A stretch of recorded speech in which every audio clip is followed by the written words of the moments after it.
3 minggu masuk 1 bulan berlalu, ini tanaman bawang daun yang saya tanam. Sekarang masuk waktunya fase pemberian pupuk NPK pada budidaya bawang daun.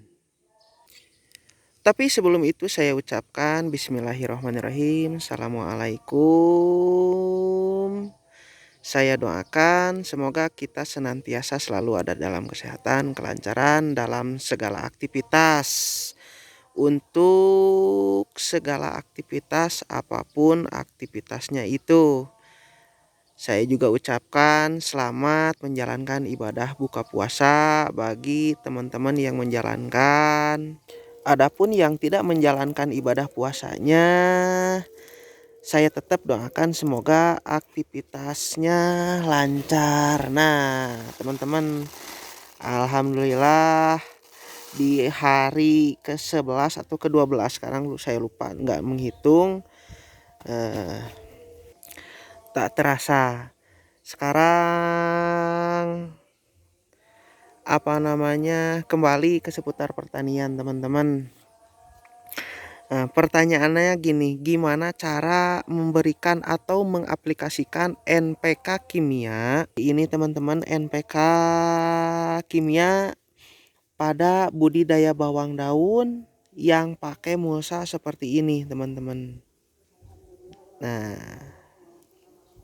adapun pemberian NPK-nya bisa NPK seimbang seperti saya memakai Ponska, bisa non subsidi, bisa dominan nitrogen, bisa dominan P dan K, tergantung situasi dan kondisi tentunya, teman-teman. Nah, sebelumnya saya mau kasih tahu dulu, ini bawang daun yang kita tanam berbarengan dengan cabai, teman-teman. Saya coba tumpang sarikan. Nah, usianya sudah 1 bulan. Nah, 3 masuk ke 4 minggu. Bisa dilihatlah dari uploadan saya sebelum-sebelumnya. Ini kondisinya sekarang. Alhamdulillah tidak kurang satu apapun terlihat. Jumlah anakan yang muncul saya rasa itu cukup. Begitupun juga pertumbuhannya.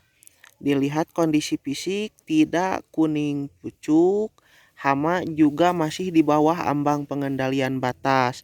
Itu artinya pengaplikasian pestisida baik fungisida maupun insektisida itu cukup efektif. Begitu pula pada cabai, teman-teman. Sehat. Kita mengaplikasikan pupuk kimia pada budidaya bawang daun, teman-teman. Adapun pertanyaannya adalah bagaimana mengaplikasikannya pada kondisi dan situasi tanaman memakai mulsa seperti ini. Nah, jika kita ingat atau bahas sekilas, ini masih belum kita kasih pupuk kimia pada waktu fase pengolahan lahan atau sampai penutupan mulsa. Ini kondisi bibit yang agak sedikit sedang. Sebelah sini sangat kecil. Nah, ini agak sedang. Nah, sebelah sini agak besar. Kita ingat terlebih dahulu. Nah, kalau yang besar jatuhnya sudah seperti ini, teman-teman. Tuh.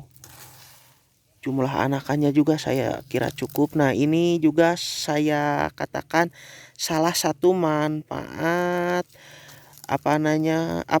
kita sering mengupas batang. Nah, jadi anakan itu akan cepat muncul seperti ini tuh. Ini 1 menjadi 2, 2 menjadi 4 lah gitu intinya tuh. Tapi tergantung bibit yang kita tanam. Nah, masuk ke sini, ini ukuran di bawah ini, teman-teman. Di bawah ini bisa terlihat ini cenderung lebih cepat karena tadinya skala sayur yang saya tanam 1 bulan sudah seperti ini. Ini di bawahnya baru seperti ini, dan ke sebelah sananya teman-teman. Kondisinya sudah seperti ini. Sudah siap dan harus kita lakukan pengaplikasian atau pembersihan ulang dari gulma yang terdapat teman-teman. Nah, tuh, karena bisa mengganggu ini cabenya. Nah, ini tanaman inang yang selalu mengganggu, yang bisa menyebabkan terjangkitnya Phytophthora teman-teman, antraknos salah satunya ini. Oke lah, tanpa basa-basi. Nah, caranya teman-teman, karena sebelumnya pada waktu proses pengolahan lahan sampai kita tutup mulsa, sebelum kita tanami itu tidak saya pakai pupuk NPK kimia teman-teman, karena berbagai alasan. Tentu salah satu alasannya terhalang modal, itu yang paling utama teman-teman. Nah, karena sejatinya kita sebagai petani itu kita bertani bisa karena terpaksa, dipaksa, atau tuntutan teman-teman. Jadi bukan karena hobi teman-teman, itu jelas bukan sama sekali. Karena bertani itu bukan pilihan teman-teman, hanya saja nasib yang menentukan atau menjadikan kita sebagai petani. Ya, kalau kita boleh milih, kita ingin menjadi apa yang kita cita-citakan tentunya teman-teman. Tapi mungkin kita bertani salah satunya karena keadaan atau situasi dan kondisi. Itu menentukan apa yang kita lakukan dan perbuat pada situasi dan kondisi bertani di mana. Nah, seperti yang saya lakukan, usia 1 bulan baru saya aplikasikan NPK kimia. Bagaimana cara mengaplikasikannya? Ya seperti ini saja teman-teman, tinggal kita kasih bolong seperti ini. Nah, bolong seperti ini teman-teman.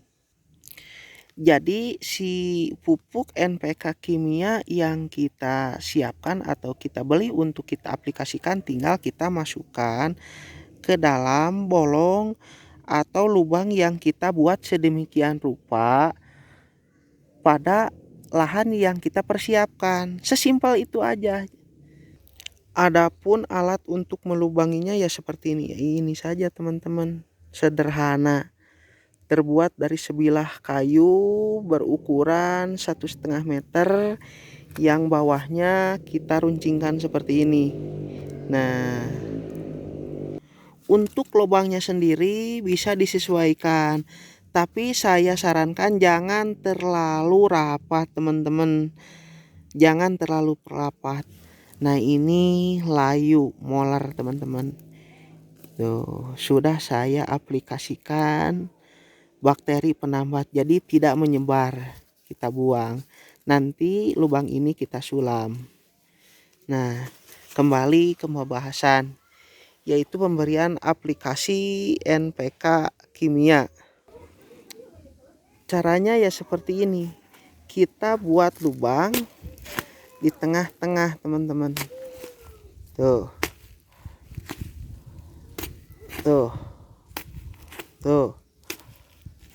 Nah, seperti itulah kurang lebih.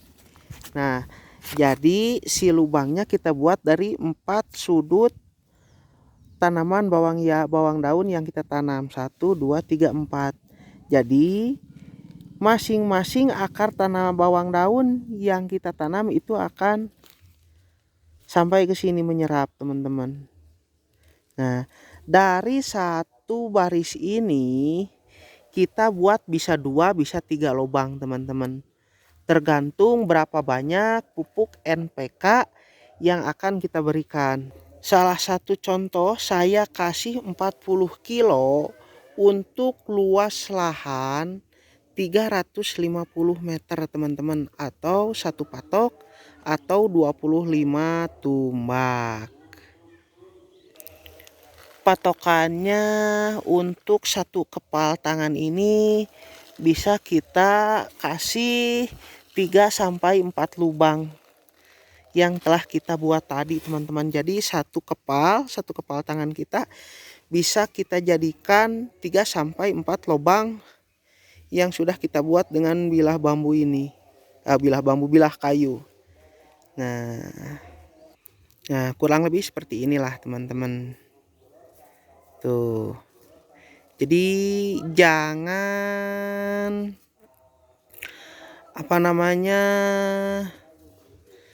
mempersulit diri sendiri. Bisa saja kita membuka mulsa ini kembali, tapi masa iya harus seperti itu? Jadi kita buka juga kuncinya, wah terlalu repot, teman-teman, lalu kita tabur. Repot. Lebih efektif dan efisien seperti ini, teman-teman lah. Nah, kurang lebih seperti itulah, teman-teman. Kurang lebihnya silahkan tilai sendiri. Nah, yang pasti ini sudah harus segera kita aplikasikan pembersihan atau bersihkan dari gulma-gulma. Nah, sambil ngabuburit, teman-teman, seperti inilah. Nah, itu dia ngabuburit ala pertanian. Tuh.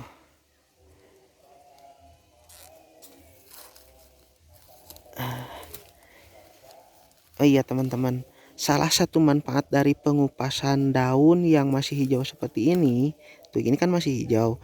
Ini pertama, ketika kita semprotkan pestisida bersifat kontak, dia akan tersemprot secara sempurna. Itu salah satunya.